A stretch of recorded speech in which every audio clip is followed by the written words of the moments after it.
Welcome everyone here and those of you who are watching at home. You are in for a treat. I want to remind everyone to please silence your phones. This is a very good time to do that if you haven't already. We want to express a big, big thank you to Jimmy Roberts for his performance today.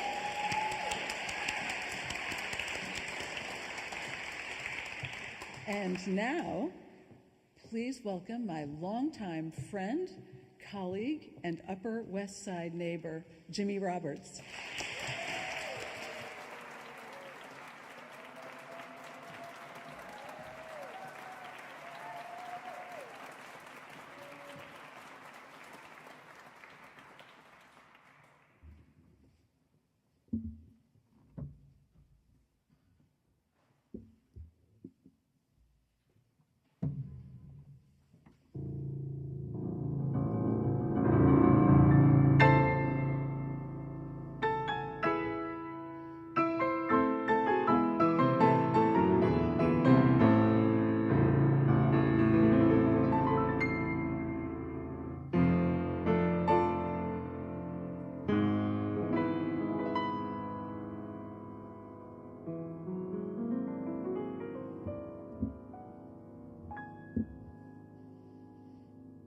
Last night, I dreamt I was playing a concerto in Carnegie Hall. Then the maestro said, "Stop, give us something more pop. Enough of this old fol-de-rol. Now millions have heard you play Chopin. The critics applaud and approve. But millions more would simply adore to hear you get in the groove." Me? I said to hear you get in the groove.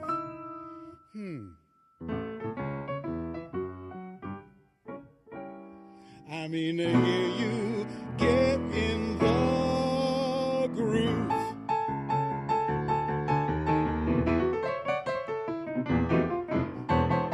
Won't believe it, you'll think it's a dream to hear me riffing it right on the beam. But when you hear trumpets give out a call, you know the joint is really jumping down at Carnegie Hall. Instead of Strauss, I play Irving Berlin. Instead of Brahms, it's Begin the Begin.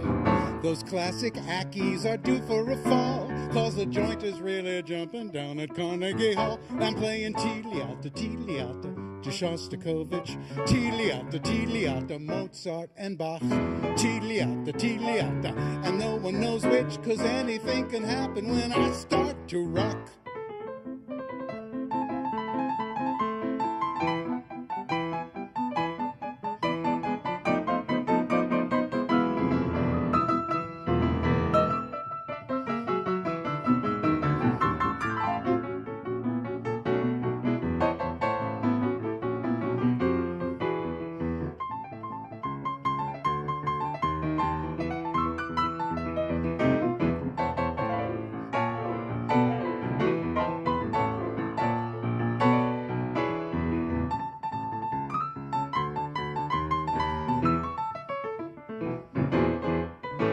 Whoa, my piano playing was so dignified, but now I'm groovy and starting to ride. Handel and Haydn are facing the wall, 'cause the joint is really jumping. Tchaikovsky would really be hurt to hear me jive in his piano concert. Beethoven's lucky he can't hear at all,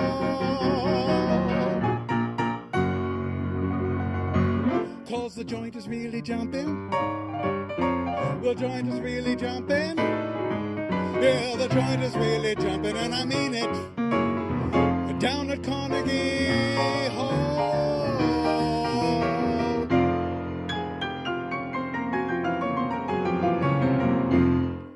Oh, yeah.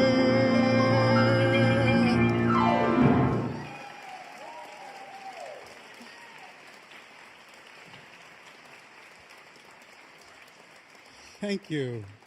Thank you and welcome, my friends, my new friends, my soon-to-be friends, here in this beautiful church, which is way over 100 years old, built in 1912.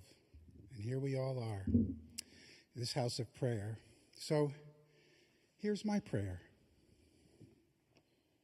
Bless our city and all its moving parts, the faces on Monday morning trains still sleepy.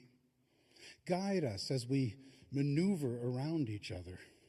Help make our voices heard over the grinding noise. Look with favor on our rainbow mix of languages, edgy fashions, pungent foods. At dusk, as workplaces empty, let evening descend on soft blankets of light from the high windows and under a million stars. Let them shine down on this town. Bless our city. Bless New York, mother of big dreams, safe haven for hungry hearts.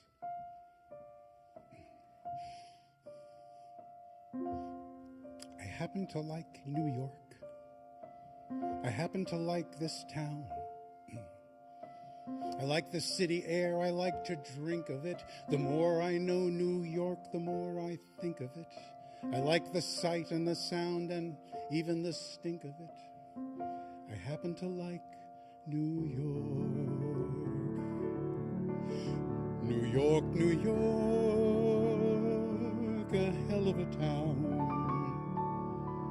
The Bronx is up and the Battery's down. The people ride in a hole in the ground. New York, New York, it's a hell of a town.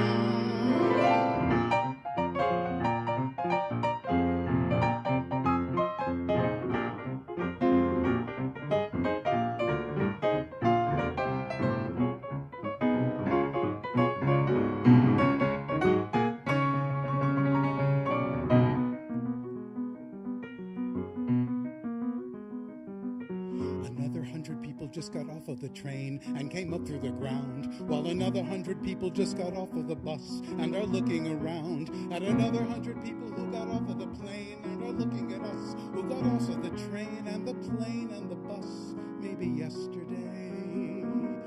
It's a city of strangers. Some come to work, some to play. A city of strangers. Some come to stare, some to stay.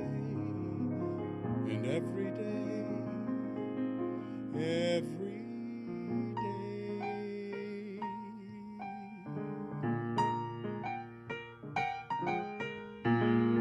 New York on Sunday, big city taking a nap. Slow down, it's Sunday, life's a ball, let it fall into your lap. You can spend time without spending a dime, watching people watch people pass. Later you pause, and in one of those stores, there's that face next to yours on the glass. Two hearts stop beating.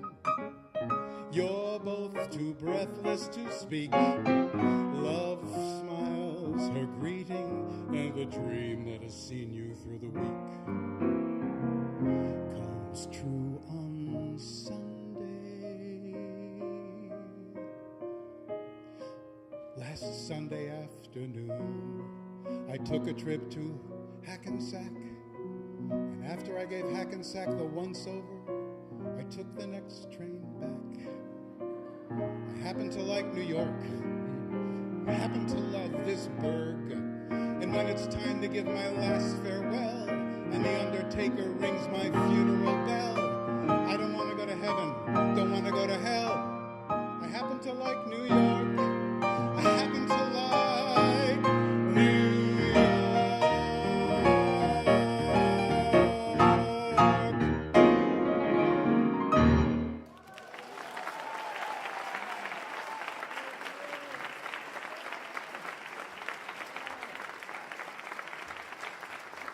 Thank you so much. Thank you. Well, in keeping with the rich traditions of the great American songbook, I should like to play for you some of the music of Antonio Vivaldi.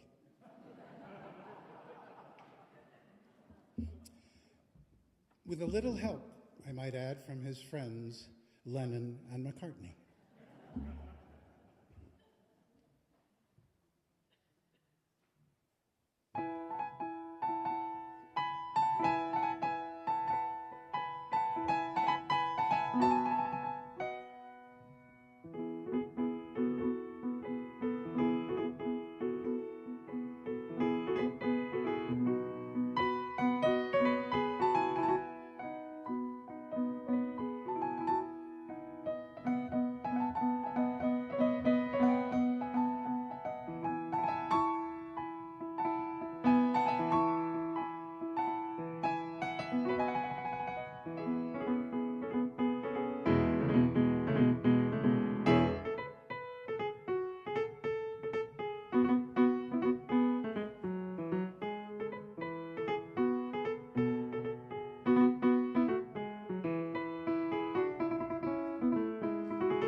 Thank you, music lovers of all centuries. I love time travel, and that's my way of uniting two composers who were writing in the key of E major, separated by a few centuries, but the same rhythm, same spirit. Pianos. Dinosaur of the parlor. Large, clunky, grossly out of tune, Grandma's piano. In Grandma's living room, crowded with photos and silver frames and piles of tattered sheet music. On Thanksgiving, you and your cousins swiggled onto the bench to play heart and soul. You chords, he melody, until your little sister ruined everything by adding a discordant chopsticks. Once every middle-class home had a piano. The names embossed on the front of the case spoke of old-world craftsmen, or sturdy American brands, Steinway, Knabe, Chickering, Wurlitzer. There were parlors and there were parties. Someone mixed the drinks. One of your uncles played by ear, and everyone gathered round. Before TVs and DVDs, your entertainment center. Now, an endangered species. Can the whole family gather round a digital keyboard? Apparently they can. And music is stubborn. It calls to us and won't let go. But Grandma's piano. Now we pay people to take them away, amputate their legs, toss the carcasses in city dumps. Lemmings tumbling into the sea, dinosaurs, nothing left but dried bones, and the faint echo of your uncle crooning a silly song. It seems to me I've heard that song before. It's from an old familiar scar. I know it well, that melody.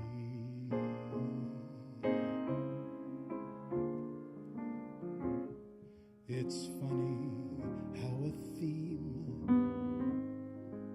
becomes a favorite dream. A dream that brought you so close to me. I know each word because I've heard that song before. The lyrics said, forevermore, forevermore's a memory.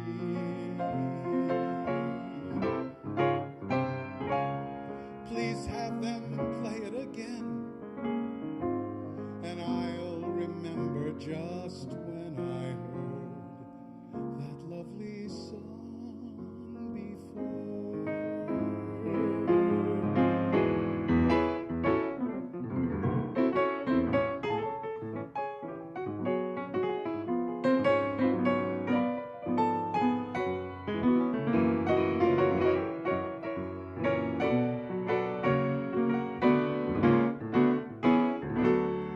Please have them play it again, and I'll remember just when I heard that lovely song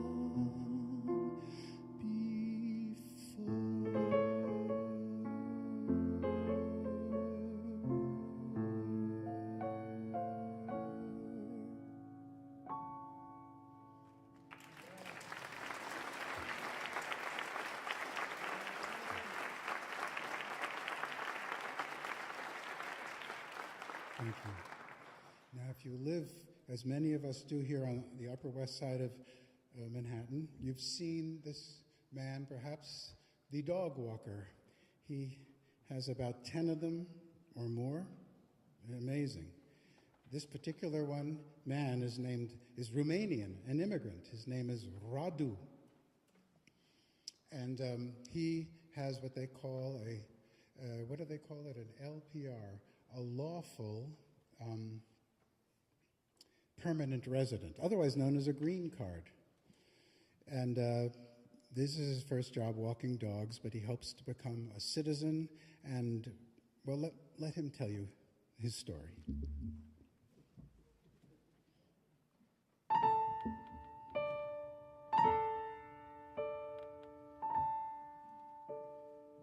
I come here from Romania, speak no English, have no job. So first thing I am doing is to drive the taxi cab. But the passengers get crazy from the places I don't know. So I'm finding clientele who not so fussy. Where's I go? I walk the dogs, pick up the poop, and put it in the paper with my little pooper scoop. I walk the dogs at 10:30. I take the peck of pooches through the park and back again. There's Bootsy and Snoopy and Suki and Sasha, Geraldo, Madonna, Picasso, Natasha. There's Marvin's a mastiff who likes people's feet, and Mrs. Margolis is Shih Tzu in heat. There's dog from Alaska, Tibet, and Britannia, but they're not obeying like dog from Romania. Hold it, Sasha. Don't do that, Sasha. She's your sister. Watch it come. Sorry, mister. Heel, Titania. That's fantastic. Putzi, not to eat the plastic. Potolici vavoi drachmitite. I walk the dogs at 1:30. The Yorkie, she is squatting while the greyhounds start to run. I walk the dogs. I see the town, but from peculiar angles, since I'm mostly looking down. That's Hannibal, Udall, and Bowser, and Cleaver, and Rocky's the boxer, and Prince the retriever. Bowser fall into the puddle, he jump. Hannibal stop at the hydrant to hump. Prince have a crush on the Airedale named Bobby. And Blaine, the Great Dane, make a stain in the lobby. Hold it, Cleaver, back up, Udall. That's a pit bull, not a poodle. Rocky, not to sniff the ladies' Bowser, not the white Mercedes. Merja macassa. Scumpy me. I walk the dogs. I brings them back. Then somehow I am lonely for that wild and crazy pack. The business grows, is enterprise, and someday I am citizen with house like big shot guys. And after work, I'm not alone. At home, besides the fire, will be puppy all my own.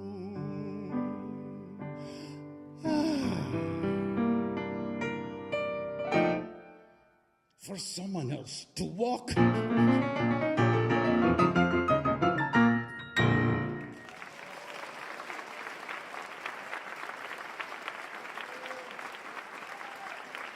Thank you. It was written by my music and my late and wonderful lyricist June Siegel with those incredible words. June Siegel, who said, "Only in America is crime organized and business laissez-faire." I give you one more of her. She said, "Bagels are like snowflakes. There are no two alike."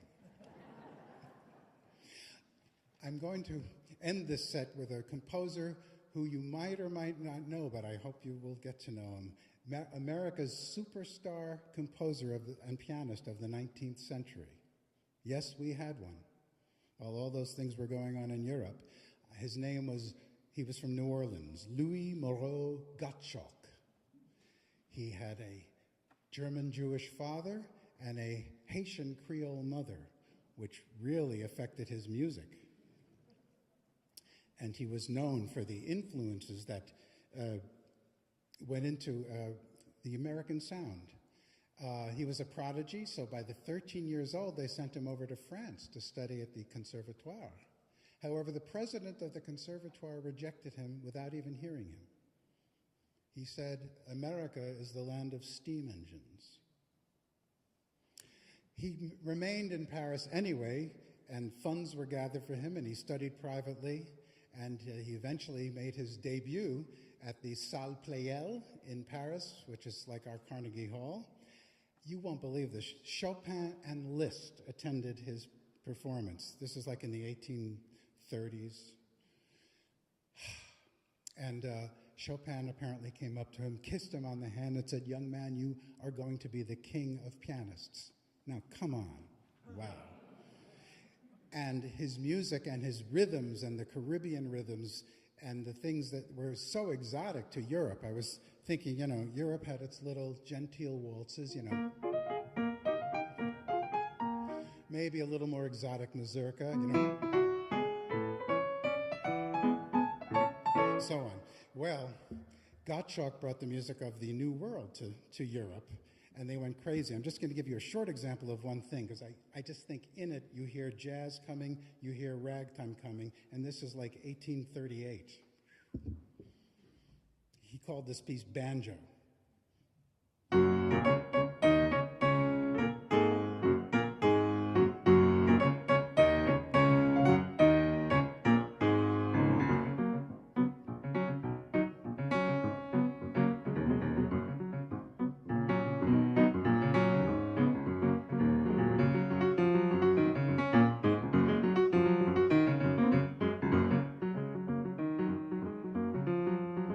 That's my favorite part.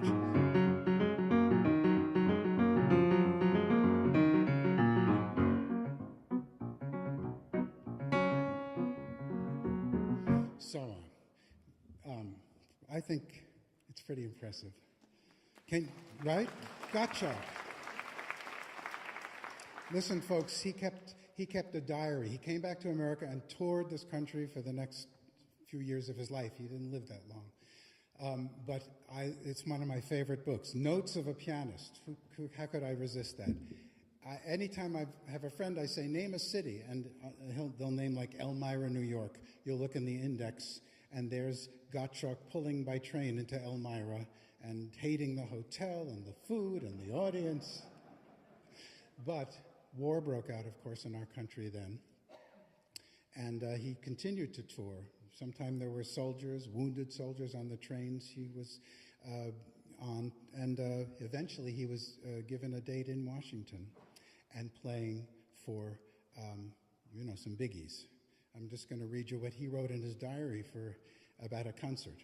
1862, March 24th, 1862, concert at Washington, he says. The President of the United States and his lady are to be there. I have reserved seats for them in the first row. The Secretary of State, Mr. Seward, accompanies them. Mrs. Lincoln has a very ordinary countenance. Lincoln is remarkably ugly, but has an intelligent air, and his eyes have a remarkable expression of goodness and mildness. After an encore, I played my Fantasia, the Union. That's what I'm going to play for you now. But I also thought other musicians here couldn't resist this part of Gottschalk's diary. He goes, I played very badly and was furious with myself, which, however, didn't prevent many of my friends from coming to congratulate me on my success. One of them, who was present at my earlier concert, at which, by the way, I played very well, said to me, well and good, you are in the vein tonight.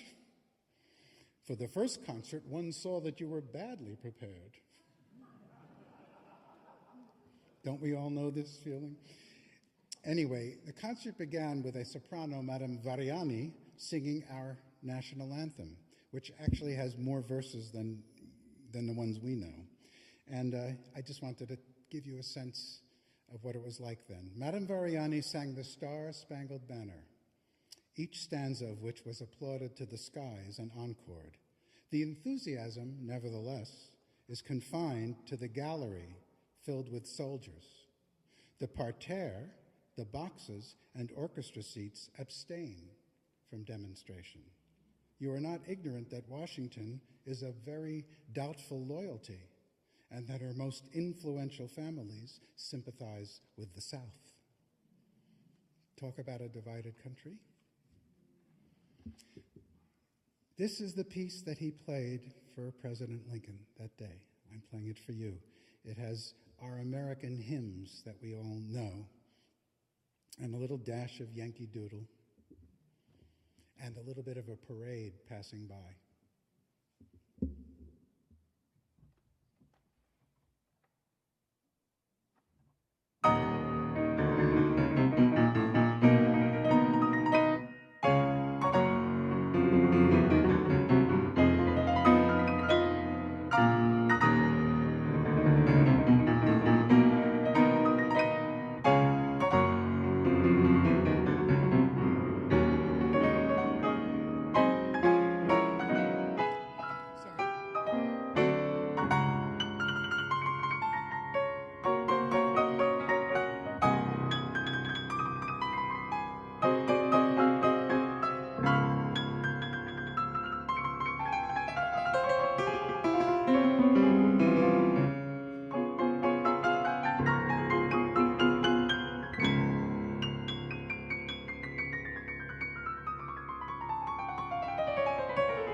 And here he is again, Jimmy Roberts.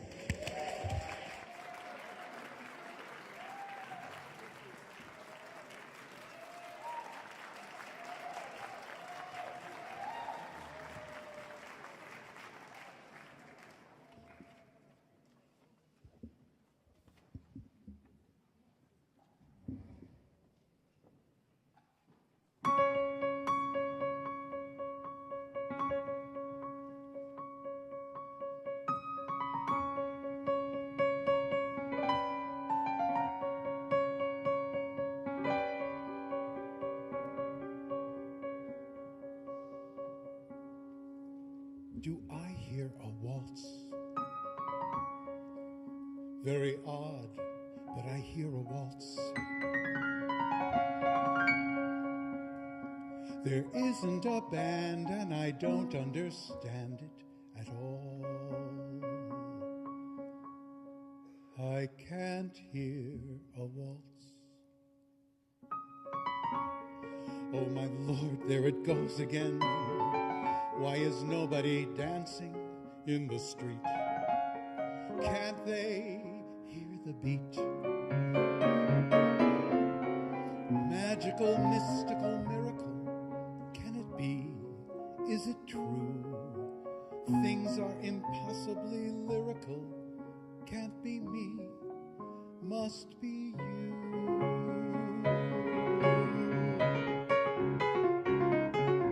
I do hear a waltz. I see you and I hear a waltz. It's what I've been waiting for all my life, to hear a waltz.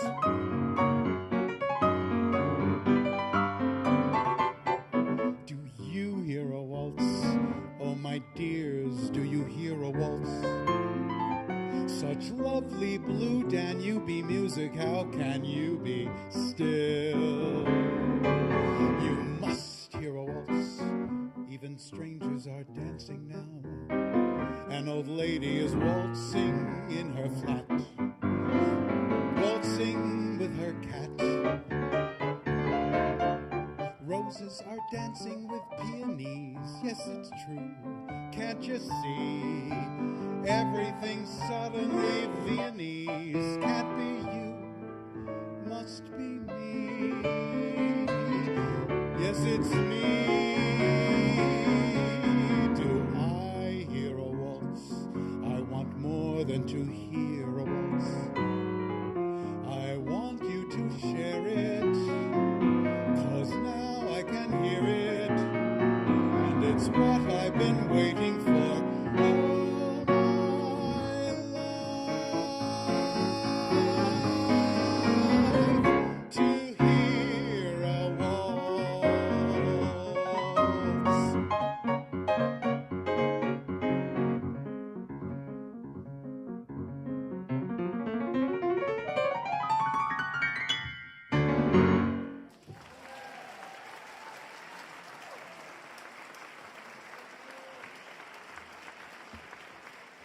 Thank you.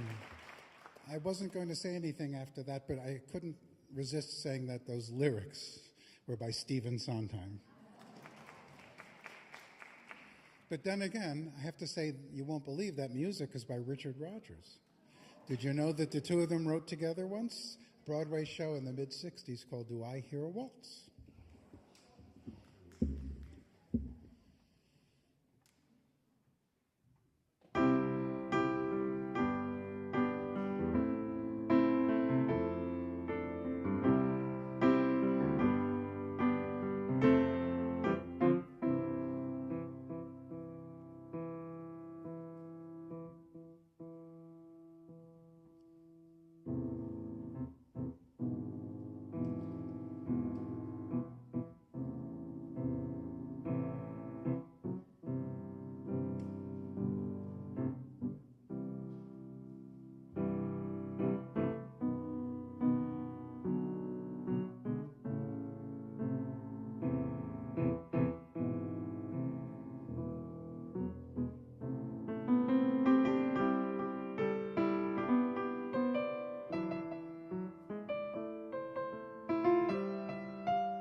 Thank you. So that was Beatles, Beethoven. Well, we have reached the medical portion of our program. This is when I sing about my new doctor, who is a smart and a very good diagnostician and easy on the eyes. And that causes a little tension at my exams.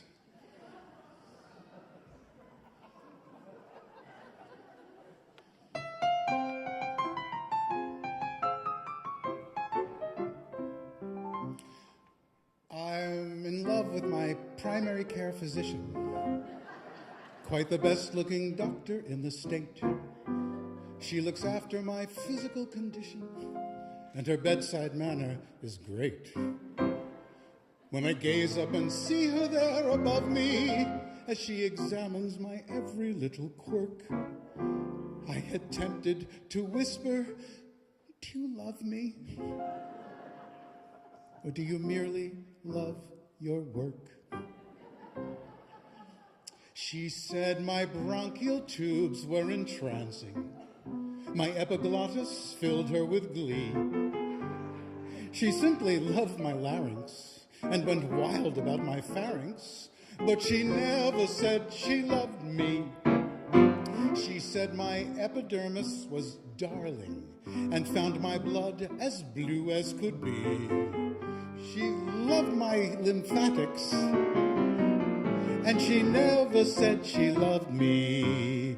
But though no doubt it was not very smart of me, I kept on racking my soul to figure out why she loved every part of me, and yet not me as a whole.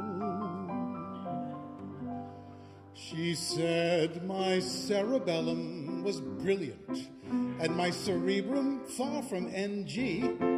I know she thought a lot of my medulla oblongata, but she never said she loved me. She said my vertebrae were sehr schön, and found my coccyx plus que gentil. She murmured molto bella when she tapped on my patella, but she never said she loved me. But as a man, I thought it best to appeal to her with something to make her heart melt. So I began to discreetly reveal to her this private ache that I felt. She took my hand and said to me gently, "Ah, the human heart's a puzzle, you see, for which there is no ointment. Now about our next appointment." But she never said she loved me.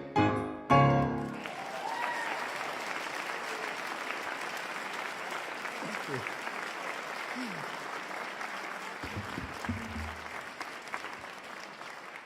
Well, again, I can't not give you the lyricist, also the composer of that, Cole Porter.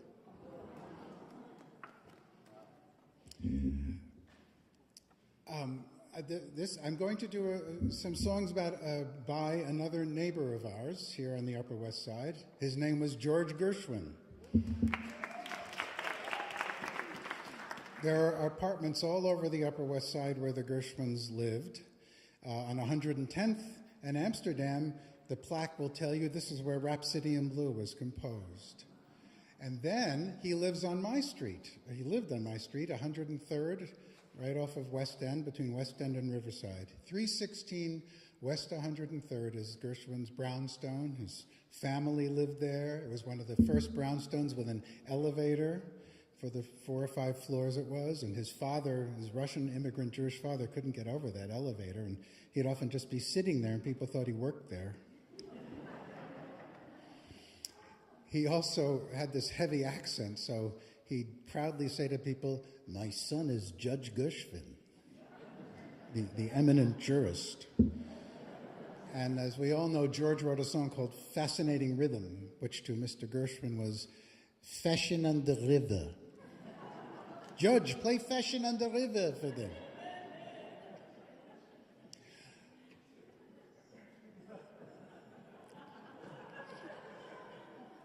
George spent his later years in California, and Gottschalk died these are the two Gs. Gottschalk died at 40, and George died even younger at 38 years old in 1937. These diseases, Gottschalk had yellow fever, I'm told, and George had a brain tumor, which was too late diagnosed and too difficult. So all the music that man gave us, I'm going to give you a little medley, and I'm dedicating it to an Amnesty International longtime member, Harry Schwartz, who had said, you got to do Gershwin. So here it is, wonderful, marvelous Gershwin.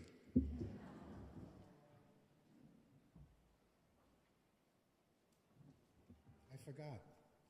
I'm sorry, sound man. I forgot to read my Gershwin poem. New York photograph. Cocktails in hand, black hair lacquered down, men in tuxedos are chatting with graceful women. It's a dinner party on Park Avenue in grainy black and white, 1935. George Gershwin is at the piano. When was he not? Across the room, an older couple laughs uproariously at something, and I'm imagining myself into this photo, entering that moment. Is it like being born again, or some hybrid of now and then, my sensibilities, their decade, my knowledge of what's to come, their sense of being at home in 1935 at a dinner party to which I'll never be invited.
Fascinating rhythm, you got me on the go. Fascinating rhythm, I'm all a quiver.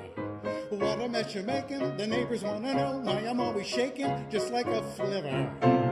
Each morning I get up with the sun, start a hopping, never stopping, to find at night no work has been done. I know that once it didn't matter, but now you're doing wrong when you start to patter. I'm so unhappy.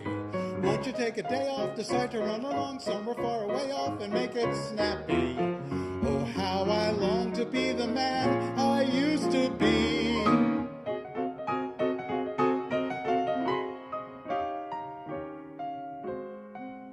It's wonderful, it's marvelous that you should care for me.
the way you sip your tea, the memory of all that. No, no, they can't take that away from me. No, they can't take that away from me.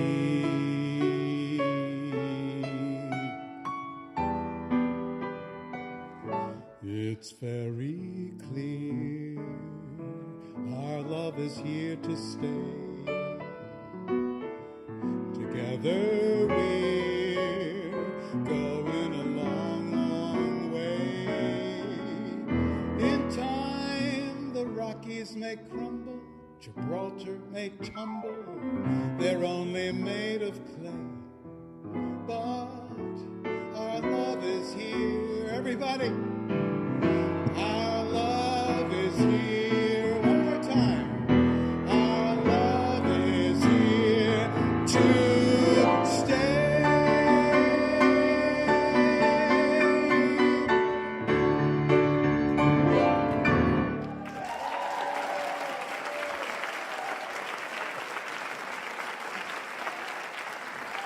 George Gershwin. Oh, thank you. What a part of town we live in. And 106th Street is Duke Ellington Boulevard. And, oh yes. A portrait of the artist in his 70s. You never saw yourself as artist with a capital A, felt it was pretentious, refused to sew that telltale insignia on your garments.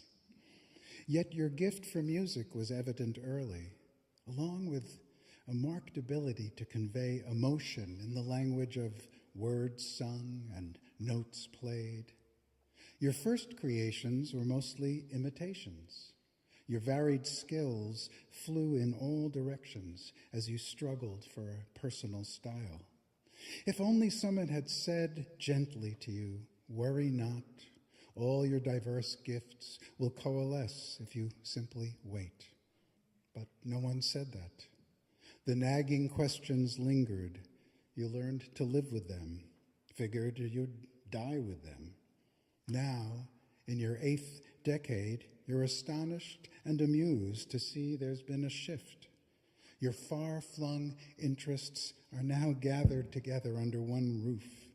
Your multiple talents have merged into one artistic bundle, popular with classical, spontaneous with formal, funny with earnest, whimsical with clear-eyed. It's your final mission, to embrace all these elements as parts of yourself, and then, more freely than ever, to create out of what you were born to be, out of who you've become at last.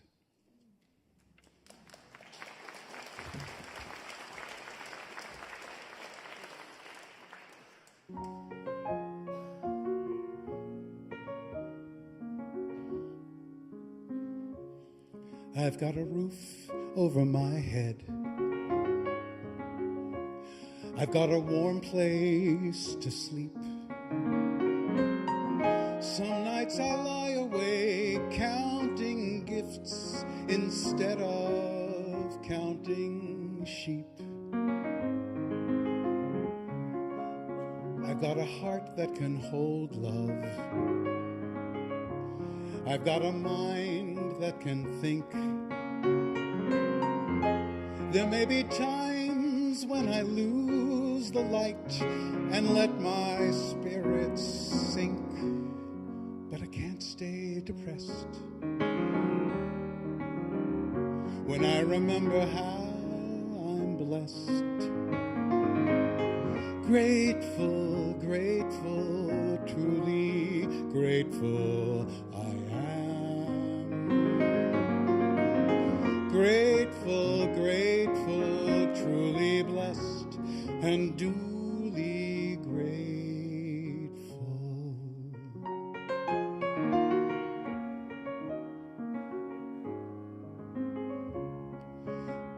in a city of strangers.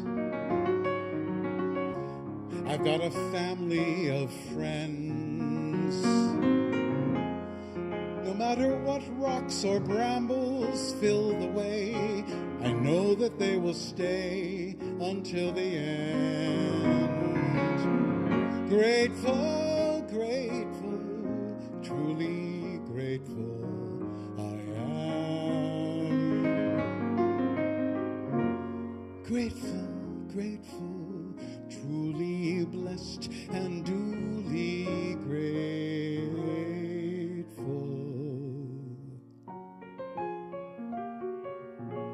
Truly blessed and duly grateful.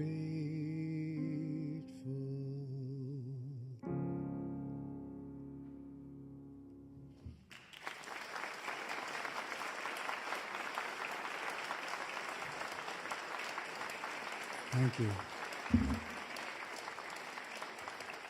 And I am grateful so much to so many people, including the Amnesty International folks, for bringing me here, and my dear friend Marcia Eckert for pitching me to that group. Thank you, Marcia.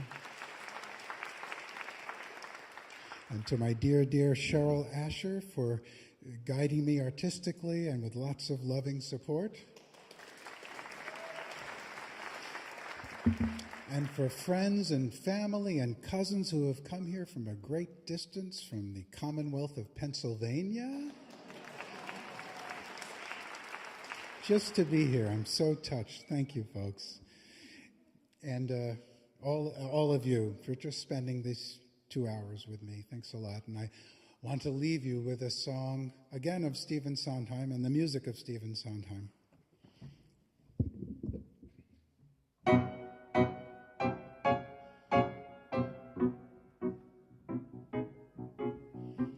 Everybody says don't, everybody says don't, everybody says don't. It isn't right, don't, it isn't nice.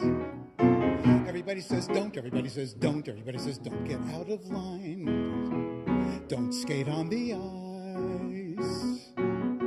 Well, I say do, I say walk on the grass it was meant to feel. I say sail, tilt at the windmill, and if you fail, you fail. Everybody says don't, everybody says don't, everybody says don't. Get out of line. When they say that, then, baby, that's a sign. 9 times out of 10, baby, you are doing just fine. Make just a ripple. Come on, be brave. Next time a ripple. This time a ripple, next time a wave. Sometimes you have to start small, climbing the tiniest wall. Maybe you're going to fall, but it's better than not starting at all. Everybody says no, everybody says stop, everybody says mustn't rock the boat, mustn't touch a thing. Everybody says don't, everybody says wait, everybody says can't fight City Hall, can't upset the cart, can't laugh at the king. Well, I say try, I say laugh at the king, or he'll make you cry. Lose your poise, fall if you have to, but baby, make a noise. Everybody says don't, everybody says can't, everybody says wait around for miracles. That's the way the world is made. I insist on miracles. If you do them, miracles, nothing to them. I say don't be afraid.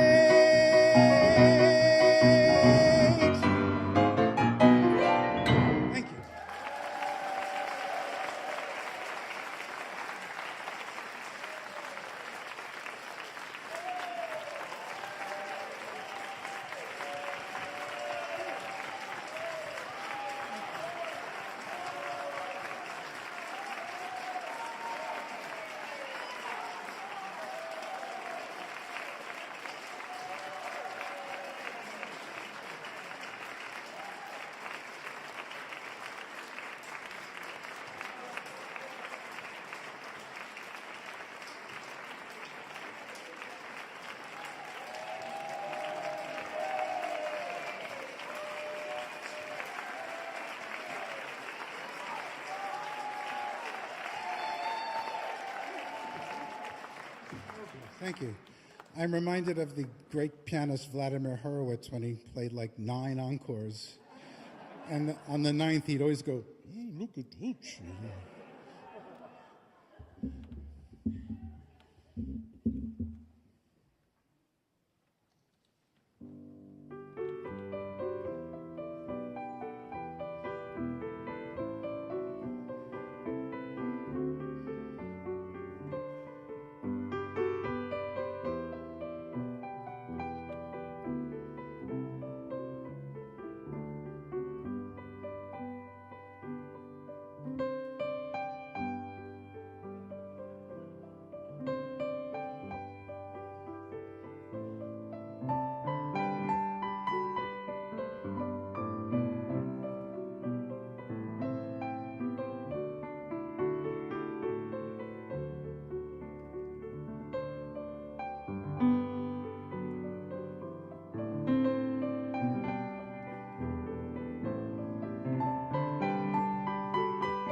I just wanted to say I sent that tape of that to Stephen Sondheim, and he wrote a lovely letter back, and he said, Bach is as good company as one could ask for. Good night.